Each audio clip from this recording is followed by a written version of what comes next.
Nene. Grandmommy Linda. Grandma. Granddaddy. Grandmommy. Grandpa. Papa. Granddaddy. Grandma Linda. Dada. Grandmommy. Dad. Nana. Nana. Grandmommy. Granddaddy. Granddad. Granddaddy. No, I don't. I don't remember much. One of the best things is when all of us were little, like we would all spend the night over grandmommy's house. Every morning she would wake us up and she would make the best pancakes. They were like, it's like they were just the bomb. They was the bomb.com. That's the one thing I remember. Well, when I was little, my grandma's boyfriend, Mr. He was like in place for my grandfather. I can say for my mom's mom, grandma, every Christmas in the morning, she would be cooking breakfast. Also be cooking the Christmas breakfast, like the dinner also. But she would always be knowing that we're hungry and stuff, but even though she was busy doing the dinner, she would also cook the breakfast also. My dad's mom, every time I always go over her house, like I said, she's always cooking something, always asking if I want something to eat or anything like that. So I can say she's always hospitality. Okay, so about Granddaddy, you know, he was very fun to hang around, you know. I mean, like, despite the screaming at the TV, you know, when somebody, you know, passed the ball the wrong way, but it was very fun to be around Granddad, you know, especially in this house too, you know, because like we made so many memories at the house, you know.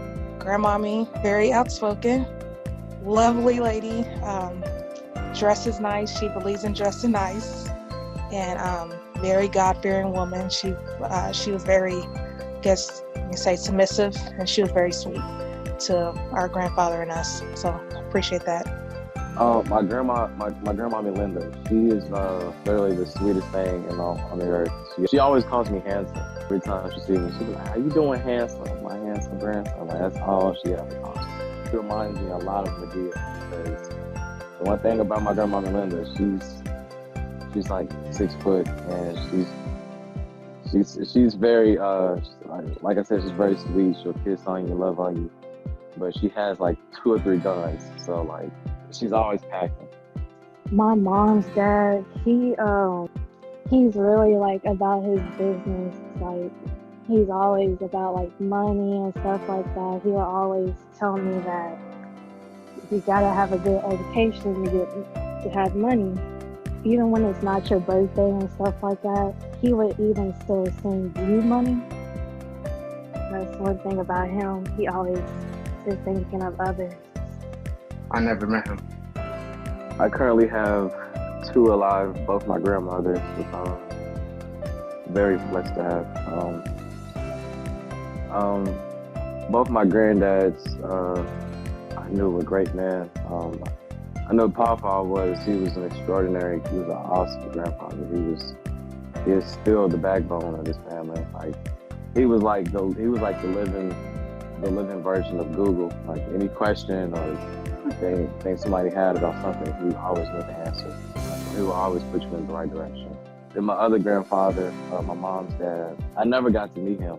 Passed away. My mom was still a kid. I always say, like, when I meet him in heaven, you know, it's gonna be such a pleasant thing to do. Because I always wanted to know what he was like.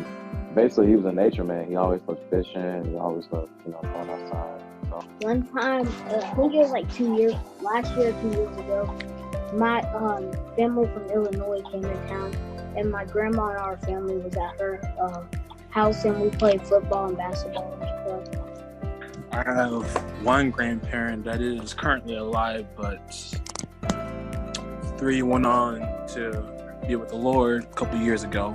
You know, 2, one after the other. You know. I have 2 grandparents that's still living right now. My mom has this coworker, and we call her Grand K because his name is K. She's like a grandma.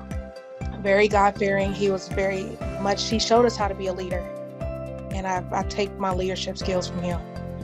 And my Nana, you know, she was very peaceful to be around also. I could talk to her about anything. and every once in a while, she would be humming to herself, like humming some type of church hymn to herself, and it would just be so peaceful just hearing her, hum church hymn. My dad, Harold Brashear, it's always fun to see him too. Sitting in his room watching either old Western TV shows or the Looney Tunes. He'd be sitting in his bed, laying in his bed, and he would say, "Ayo, Sydney." When he was seated, he'd say, "Hayo, Sydney." So I'll never forget that. Well, my dad's mom, me and her share the same birthday, so we get to have fun with that.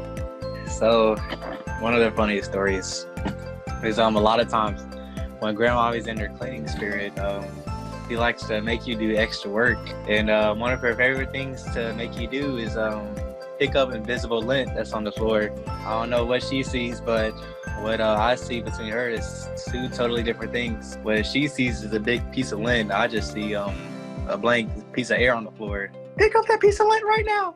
Pick it up right by my foot. No, on the other side. No, other side. I have a lot of stories, actually. I think my best time being with my grandparents is actually spending the night over or just hanging with family over there, because that's when really the best memories happen, is when everyone was over their house.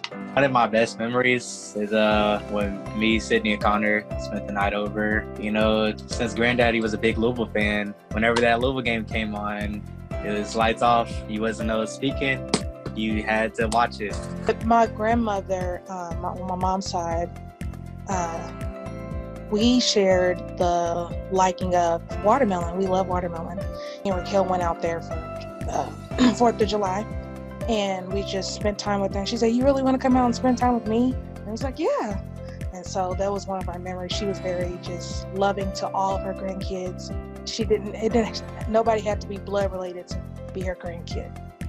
They taught me how to be obedient. And Grandmommy, she would always tell me that you need to be with the Lord more to be on the game. She would always tell me to be obedient. So. My grandmother, she taught me how to be responsible. So I remember, I believe it was 4th of July. Uncle Ronnie, he would always do a fireworks show. He had a cookout, and we all came over there just to. I remember Granddaddy came, it was all of us, like me, Ryan, just all the boys. We was out there just playing football. Granddaddy had actually came outside. He was like, he wasn't talking smack, but he was just trying to show up Ryan, trying to teach Ryan how to throw a football. Ryan just couldn't get it. So Granddaddy took the football from him, and he just threw the most perfect spiral possible, and just made Ryan look real bad. And that was the funniest thing to me. My mom's dad, he instilled great work ethic. You have to work, and that's very important to him. You have to work. He's very business-minded, and you can't pull anything over his head because he knows it all. Grandmama, she would always teach me that don't do something wrong in church. She said, "This is God's place. Don't disrespect it." One thing I was taught how to make banana pudding from both of my grandmothers. Both of them, it was kind of fun. One of my grandmothers, my mom's mom, she cooked banana pudding warm. She liked it warm, and my grandma, my dad's mom, likes cold, so I got it on both sides.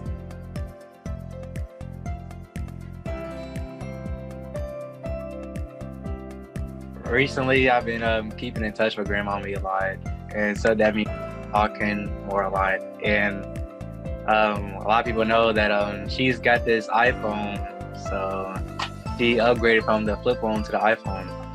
So she doesn't know how to use it because she's not as techie like I am. And a lot of times she likes to call me out of the blue accidentally, or she wants to call me but she doesn't know how to. And lately I've been showing her how to use it, or how to FaceTime people if she needs to, or how to call people, how to text people, and stuff like that.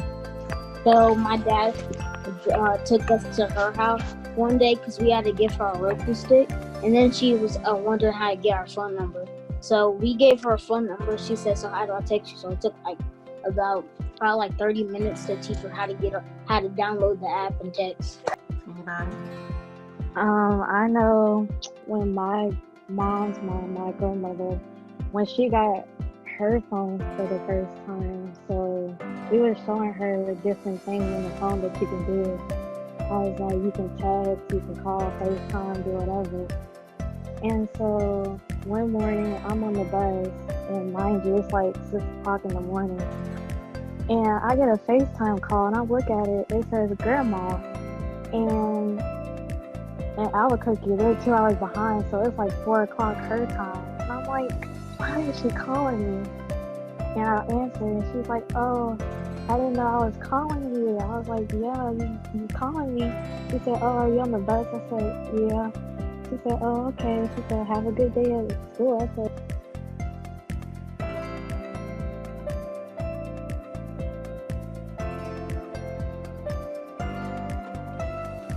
When I grow up, I want my grandparent to say this. She would say she was very proud of me for passing college. I'm proud of you. When I grow up, I want my grandparents to say this about me: to be very successful in life, pass college, and then, like, whenever they're not here when I'm super old, I want them to say to me that, like, I want you to be with the Lord, with us, like, be in heaven with Him. When I grow up, I want my grandparents to say this about me. I want them to say that I was a very hardworking young man. I was responsible. I took care of them, took care of my own family. I want them to say that they raised me right and they taught me well. When I grow up, I want my parents to say this about me. I want them to say that I was their favorite. when I grow up, I want my grandparents to say that they're proud of me for being on the right path about life and that I'm still continuing to follow Christ. When I grow up, I want my grandparents to say that I'm proud that you made it through your darkness, and I want them to say that I'm proud that you got closer to Jesus and that you found your way. That they're proud of my success, that my light is still going to shine, especially through everything that we're going to go through. Thank you. I see that Brayden made the call. Hi, Brayden. Could you answer this question that's on the screen?